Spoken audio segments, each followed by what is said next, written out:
Hello, my Life with Crypto brothers and sisters. I do believe I got the audio issue fixed.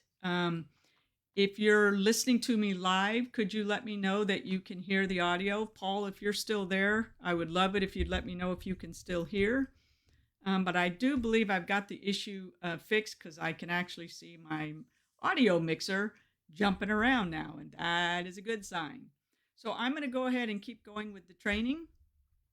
And please let me know in the comments if you could hear it okay. So welcome to another Money Monday live training. In last week's training, I overviewed how to pick quality cryptos using fundamental analysis. And I organized the topics into 4 parts. Part 1 is macroeconomics.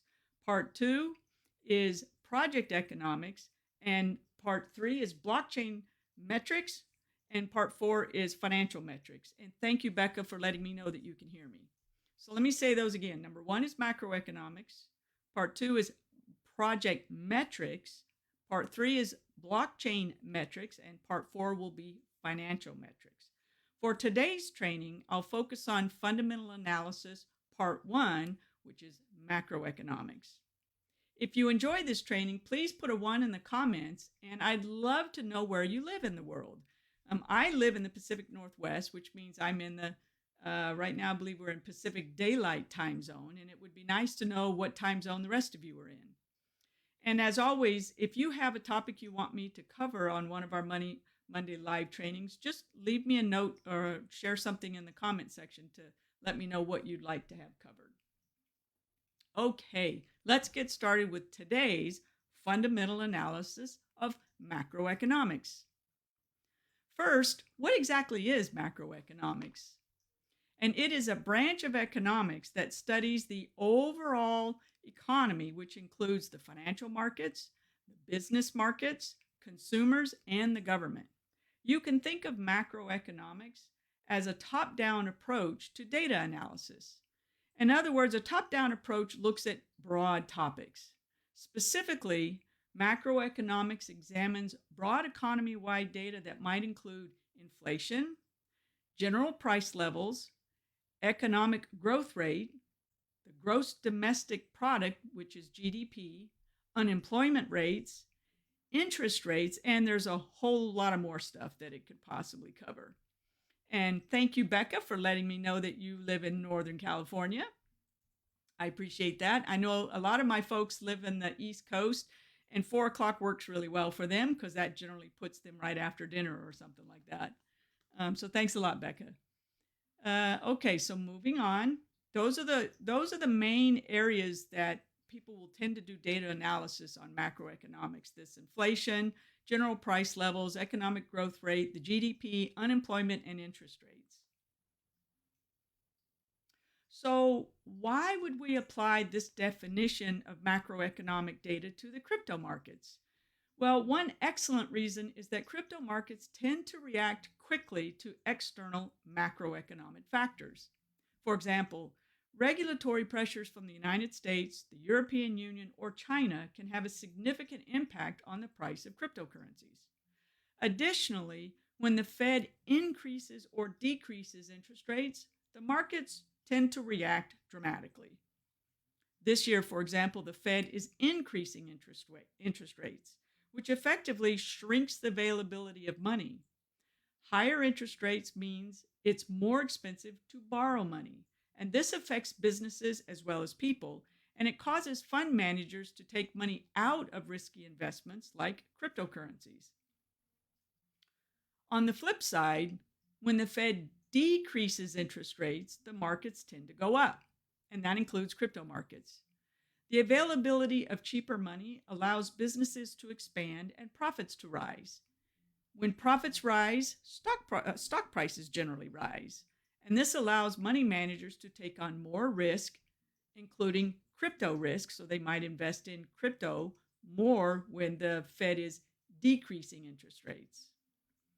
So I'm going to go over 4 critical macroeconomic topics to consider when doing crypto fundamental analysis. The first is the state of the crypto investment sector as a whole. Are the crypto headlines positive or negative? Is there any bad news that's come out recently about, say, massive hack attacks or massive scams that have drained millions or billions of dollars out of the crypto market somewhere? That's bad news and will tend to spook people away from the crypto sector. Or has there been some exciting technology breakthroughs lately? I mean, we actually had one recently. The Ethereum merge was a huge technology breakthrough. They announced wanting to start the proof of stake Ethereum merge at least 4 or 5 years ago, and they just completed it this year. And if you don't know what I'm talking about with the Ethereum merge, I did a live training on that a couple of weeks ago. And you can find all of my live trainings and many other trainings in the guides section of our Facebook group. So, in addition to positive or negative headlines, are the crypto prices way up or way down? For example, are we in a bull market or a bear market? Bull markets is when the prices tend to be very high. Bear markets are when prices are very low. And we are currently, in my opinion, very much in a bear market. And when you're in a bear market, that's a great time to buy. Buying cryptocurrencies in the bear market and holding them till the next bull market creates massive amount of wealth. Okay, number 2, the state of investment markets as a whole. What is the current stock market cycle? So when I talk about investment markets as a whole, you could look at the stock market, you could look at the bond market, you could look at real estate markets, anything that people will invest in. But I tend to focus here on the stock market. What is the cycle there? What emotion are the regular markets experiencing? Are they in fear? Are they in euphoria? Or somewhere in between? And from what I can tell, at least right now, it seems like we're somewhere in between on the stock market, but fear is increasing and increasing and increasing.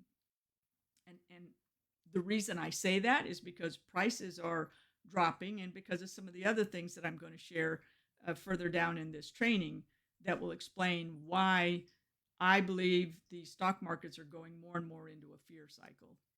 Number 3, what is the state of the domestic economic environment? And this is a big one. What is the status of inflation? Is the government printing tons of money? High inflation means less buying power. We all know this. $100 at the grocery store won't buy nearly as much as it used to. And less buying power means the economy slows. When people have less money to spend, they're not going to necessarily be spending it on crypto.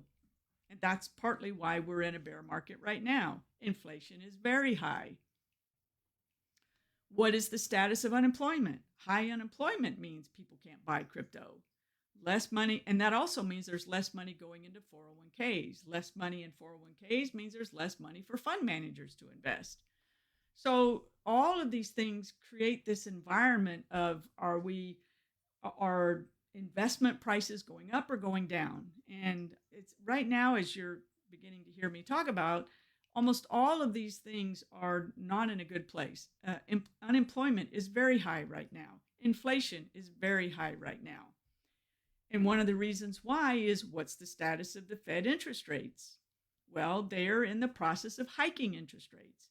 And multiple Fed rate hikes, usually, at least from the past, if you study the past, it's always caused a recession. And so there's a lot of fear going on right now that we're going into a recession. I personally think we could already be in a recession, but I'm not an economist, so I defer to what they say. But when it comes to making my own investment decisions, I truly believe we are in a recession, which means prices are probably not going to go up right now. But that doesn't mean I ignore the markets. This is a good time to study, learn about new projects. I'm learning constantly. Just because I've been at this since I started investing in 2015, but I started studying and watching since 2013, 2012. You cannot ever stop learning in crypto. It's constantly changing. There's constantly new ways to invest. And the same thing is true for me. Bear markets is a great time to learn. Okay, the next one on this list, we're on number 3, the state of the domestic economic environment. The next one is the status of the GDP, which is the gross domestic product. It is reported quarterly, in case you didn't know, And rising GDP means that businesses are doing very well. And a declining GDP means the economic environment is unfavorable for growth. And I do believe our GDP is not doing well right now. I didn't look up the number, but I don't believe it's doing really well. And there's another number to look at. What is the status of the CPI, what is it, CPI, price inflation, or I believe, or core CPI? I forget what it stands for, but that's another really important one to look at. All you have to do is Google these things to find out what the status of them are right now. Number 4, what is the state of the global economic environment? Well, this is a great time to study the interest rates of major global powers around the world. For example, like, yes, Consumer Price Index. Thank you so much, Becca. That's exactly what it stands for. And there's also Core Consumer Price Index, which is actually what economists tend to look at the most, because the Core Consumer Price Index takes out, I believe, it takes out certain things, and I believe it's the common things that we have to buy every day. It takes those out. Now, occasionally my video will freeze because I'm not using Facebook to live stream. I'm using another piece of software because it allows me to show you my face as well as my document, and I can't show the document on Facebook. So I really like using this OBS Open Studio software. It's free software, so if anybody wants to know about it, let me know, and I'll be happy to share it in the comments.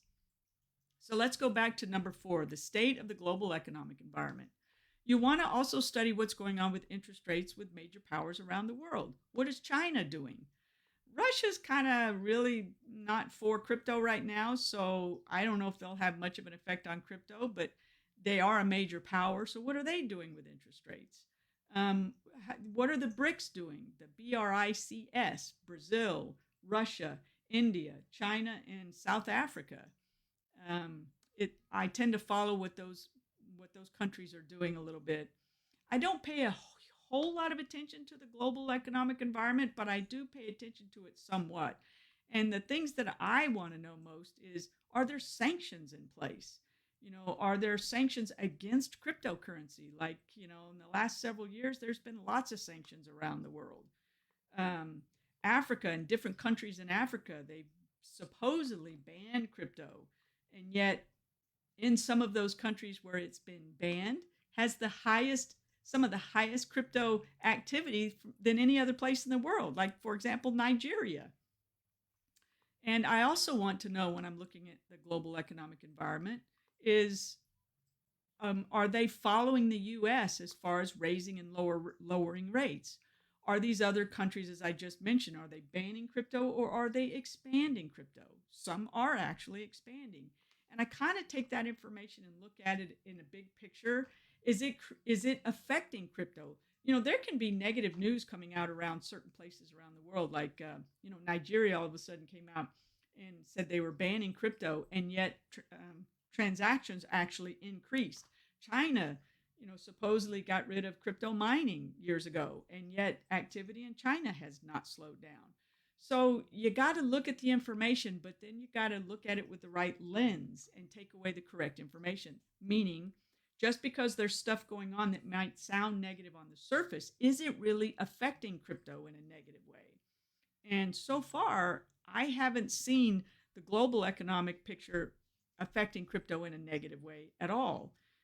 It's a lot of these financial things happening locally that seem to be affecting it in a larger way. The last section we went over, the domestic economic environment is greatly affecting crypto prices in the U.S. Okay, well, I'm going to go into my summary now. I've given you a lot to think about when it comes to macroeconomic fundamental analysis for crypto. And it's important to note that it may not be necessary to study all of these topics that I've presented here in order to get a feel for the state of the crypto markets. And to give you an idea of my own thinking, I would sum up the current market conditions like this. Crypto is down over 80% since the last all-time high, which was, I believe, last November. The Fed is raising interest rates in multiple phases, which has caused a fear of recession. It's looming on most money managers' minds. The Dow Jones Industrial Average is down over 20% this year, and that is a lot for the stock market. The crypto markets can go down 20, 30, 40%, and that's not even considered a big amount. I mean, they can drop 20 or 30% in a day.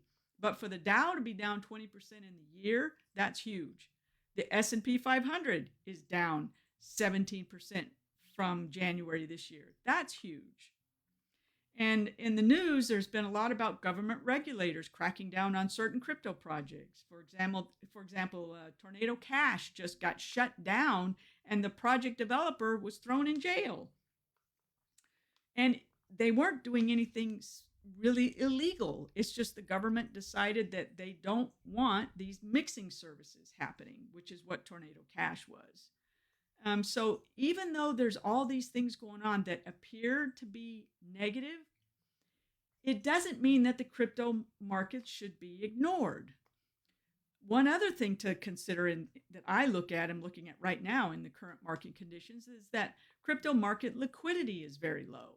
And all that means is I'm going to be very careful about where I open certain positions, mostly in yield farming. And that's an advanced topic that I'll go into someday, but not in today's training. So low liquidity just means that I want to find good quality cryptocurrency projects, ones that maybe I've been following for years. Maybe I've bought and sold them already, and I've been waiting for them to come down again. This is a great time to get into them because we're definitely in a bear market cycle. Crypto is not dead. It just means it has slowed down. And I look forward to these slow down times because this is an opportunity to buy the quality cryptos you like the most at a discount. It's like going to the clothing store and finding your favorite jeans on sale. It's like you want to buy them when they go on sale. So this is a good time to me to buy and hold and wait for the next bull market. And I'll give you a little tidbit of information here that bull markets tend to happen roughly every 3 to 4 years, and they happen around Bitcoin halvings. And that's something that I can talk about a little bit more later. But every 4 years, Bitcoin cuts its mining rewards in half. And whenever you reduce the supply and the demand increases, that means prices are going to go up. So there's a little tidbit of when I think the next bull market's going to happen. And I believe the next halving is in 2024. So something to keep your eye out for. I'd like to leave you today with a few resources that I'd like to share with you. These are places that I have gone to get information about fundamental analysis on macroeconomics.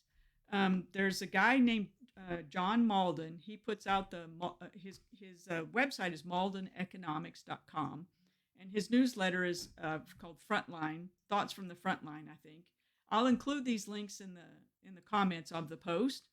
I've been following John for years, and he is a fantastic macroeconomic economist. He reviews it really well. He goes into in-depth.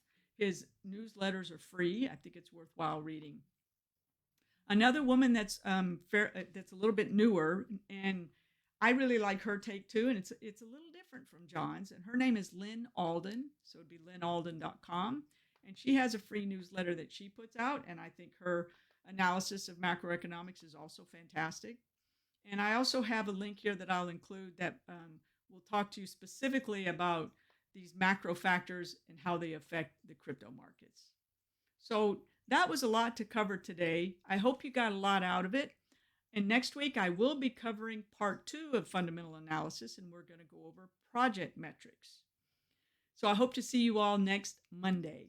And also remember, on Thursdays for the next 6 weeks, I think it's still about 6 weeks, I'll be presenting an overview of my Let's Crypto Bootcamp training that's coming out in November. So this coming Thursday, I'll be going over and doing a high-level overview of Lesson 1 from the Let's Crypto Bootcamp.